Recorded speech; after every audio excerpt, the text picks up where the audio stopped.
President Trump's tough talk at the NATO summit did not sit well with former Secretary of State John Kerry, who issued a statement calling the president's comments, quote, disgraceful, and claiming he has, quote, never seen a president say anything as strange or counterproductive. Oh, John, why the long face? Let's face it, if he knows anything about doing strange and counterproductive stuff, it's a guy who was Secretary of State. We gave Iran $2 billion in party cash and $150 billion worth of breaks on sanctions. So should anybody listen to what he has to say? The panel joins me now, including a woman who worked for John Kerry, former State Department spokesperson and co-host of Benson and Harf great radio show. Marie Harf is here. We've got the author of Dear Reader, It Will Complete Your Summer Reading. Michael Malice is on the panel, along with attorney and executive director of the Lawfare Project. We welcome back Brooke Goldstein. Welcome, everyone. Hello. Hi. I can't believe the president said what he said. You know who else said that today? The Republican chairman of the Senate Foreign Relations Committee. The Senate voted 97-2 today to reaffirm our support You mean of our lame NATO duck allies. Corker? I don't even know her. Our NATO allies. So Republicans and Democrats are both very concerned about what Donald Trump said today. Yeah. Some of the substance that he raised are Were they concerns we've concerned had about for a long what he time. said or how he said it? This is the thing. A lot of the concerns he raised are things that we in the Obama administration raised, Yes. the Bush administration raised. Yes. It's the way he did it. The publicly berating our allies. I don't think it will be productive with the Germans or other countries. Oh, no. Well, but look, we have an architecture here that has kept Europe and the United States side by side in the post-Cold War, post-9/11, fighting together because of the NATO alliance. And everything President Trump does like this continues to chip away at this alliance. And you may not see the results of that tomorrow, Kennedy, but in 5 years or 10 years or when the next 9/11 happens, having that alliance weakened or, God forbid, like Mike Lee suggested, maybe not in existence, Vladimir Putin looked at what happened today and was happy. That is what he wants. Europe and the United States fighting and fractured. I'm leaning toward the side that we really don't need NATO anymore. I wish the left were as hard on Stalin as they're and as they're being on Putin.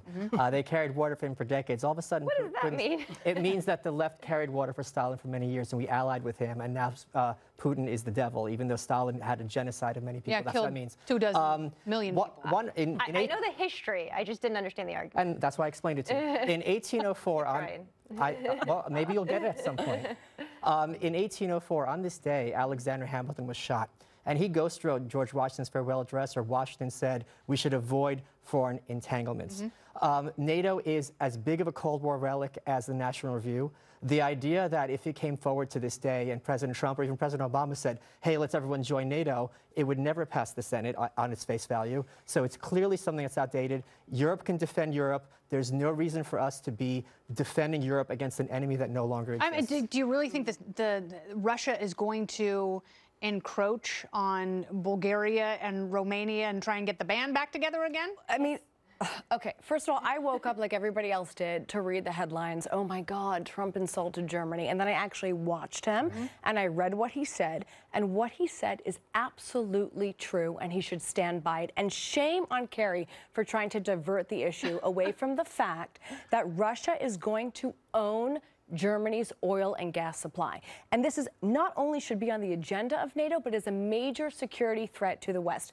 Recall not too long ago when Russia invaded Crimea in 2014, they cut off the gas supply to the Ukraine, and they did so for weeks. And the only thing that stopped them was the fact that the European nations applied pressure. Well, when Germany and other European nations are going to be dependent on Russia for oil, they will not be able to apply the pressure. Also, and finally, the way the deal was signed by Schroeder, which is the former German chancellor, signed it when he was exiting. Do you know what he's doing now? He's heading up as chairman of Russia's largest oil and gas company right now. It is full of corruption. And cronyism. Exactly. And good on Trump for bringing this to the attention of the world by stating it publicly.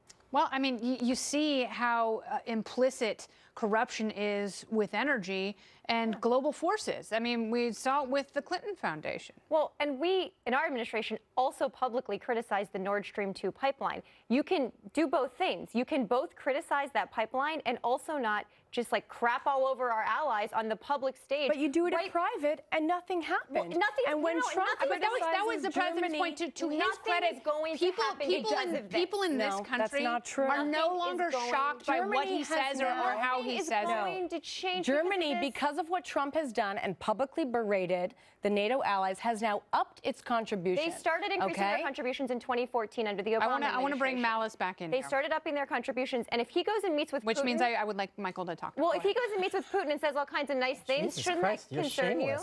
At some point, wouldn't that concern you? At some point, toilets need flushing, and this toilet is long overdue. All right, so here's what I would like the president to do. I want him to talk the same way to Putin that he does with Western Europe. I want him to talk to Putin the same way he does with Trudeau. And I want him to say, you know what? Yeah, we should have free trade. We shouldn't have tariffs. We should have as much freedom and prosperity as we possibly can. This is where I would disagree, because it's going to be a lot more effective to shame Angela Merkel, who is someone who is capable of shame, than someone like Putin, who is shameless and who will get off on the fact that he will defy America. When do you cross a line into pacificity? The point is, you have to act one way in public and another way privately. So privately, you put the pressure on Putin, but yelling at him publicly, as someone who was born in the Soviet Union, Putin, and he did this to Obama, he reveled in the fact that he got to defy Obama and do whatever he could to humiliate him, and that plays very well for his base at home. But there's also this hypocrisy that as soon as Trump comes out and says something mildly negative in public about our European allies, everybody goes crazy. When's the last time you guys were in Europe and turned on the television? Do you see how they talk about our country, how they talk about our president? Absolutely no shame. And we're supposed to sit there and take it. We're not supposed to say anything when Germany is going to sell its soul, not just to Russia, but to the Malice. I mean, the leader of the EU badmouths Trump every chance he gets. Theresa May and Angela Merkel and the rest of the European leaders have been actually extraordinarily mild publicly in responding to Donald Trump. Angela Merkel has been passive-aggressive. Theresa May is obsessed with Trump. Which is great, because he's going there for a state visit. And I can't wait to see what happens. I hope there are cameras. I hope we are keeping up with the Kardashians when the president goes to visit the Queen. She might not even be prime minister at that point, given what's collapsing right now in the UK. That's also no, it's her government is certainly imploding. And it looks like Queen Elizabeth will yet again have a new prime minister. She is the Energizer Bunny. God bless her. And God bless America. We'll talk more about the Trump-Putin summit with Ari Fleischer. And the panel returns a little bit later in the show. Well, it is no secret that Secretary of State Mike Pompeo's trip to North Korea last week didn't go so well. Oh, Mike. In fact, he never even met with Kim Jong-un, but now we've learned it was worse than we thought. North Korean state media, because they're so truthful, they're now suggesting that Lil Kim chose potatoes over Pompeo, releasing these photos and an extensive report about his visit to a spud farm. Well, the Secretary of State was in town. Pompeo still met with Kim's number two and put a positive spin on things, saying the meetings were productive. But North Korea, they weren't happy. The panel is back. Marie Harf, Michael Malice, and Brooke Goldstein. Malice, our resident North Korea expert, was this a failure? And did Kim Jong-un really snub us? No, it's not a failure at all. First of all, Mike Pompeo is not President Trump. So if he's not the number one, it's not absolutely a given that he's going to be meeting with the number one. It's not a given that, you know, whoever he was meeting with North Korea would not have delegated powers to reach certain things. Look, if you don't know anything about North Korea, look at Obamacare, right? The House had to pass it, the Senate had to pass it. Scout Brown gets elected to the Senate. There's reconciliation. The Tea Party shows up, starts yelling at people. This was a very long, complicated process. Does anyone doubt that the North Korean process toward peace is going to be any less complicated than even Obamacare? Of course not. Do you think we're still on the right track? Of course we're still on the right track. And it's very important for North Korea, publicly and internationally, to say, we're not being dragged by our nose by President Trump. We're going to dig in our heels when necessary. So does that speak to your public-private? And let me just say one more thing. North Korea has unleashed a weapon that's affected the entire world, which is amnesia gas. Because everyone's already forgotten that President Trump canceled the Singapore meeting because North Korea was pulling their stunts and shenanigans, and the meeting was back on. This is a cycle that they do all the time. So this is no surprise. And what's really kind of scary is all these pundits who use the word, it's obvious about North Korea, when nothing's obvious about North Korea, and they think one step back means that things have collapsed. What negotiation ever doesn't have setbacks? Well, but you have the group of people that he's talking about praying that it collapses. Right. Yeah, and that's the appalling part, is that you have this regressive left media, okay, who hates Trump so much that they're wishing that these negotiations will fail. Well, they're not going to hurt Trump if they fail. They're going to hurt the hundreds of thousands of people who are in concentration camps in North Korea and the, 25 million people now in North Korea who are subject to a murderous dictatorship. And, what is obvious, obviously not obvious to the media is that this is an ongoing drama. As Mike said, it's a theater of the absurd. One day they're in love, the next day they hate each other. Kim Jong-un, Peter Strzok and Lisa Page. Yeah, needs to, pump his feathers up, because merely coming to the table and signing the agreement and the handshake is a weakness. I want to bring in Marie before we have to go. Right. I worked on the Iran deal, which was years of very complicated negotiations. And you're right. This isn't falling apart. I don't think it's falling apart. But at some point, we need to see concrete actions taken by the North Koreans. We haven't seen that.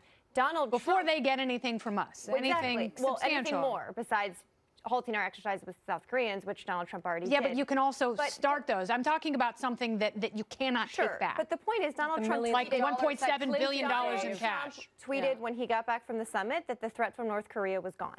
That is not true. The president should not have tweeted that. He is trying to take a victory lap before we have anything concrete. And in fact, the intelligence reports over the last month are that North Korea's program is continuing to expand. That should concern all of us. As is Iran's. That's actually not true with Iran, but I'm happy to debate that with you another time. They're going to do the 300 million euros. I actually would like to see the two of you debate Iran. I think that would be North Korea right now, and there has been zero movement on their nuclear program towards denuclearization since they signed a piece of paper. At some point, the rubber has to meet the road. A couple weeks ago, at some point, a piece of paper. I would love to continue this conversation, and we will, because there's so much here that people are fascinated by. We still don't have a lot of answers. That's why we have to continue to have discourse. Thank you guys so much for being here. Great to see you. Brooke, Michael, and Marie.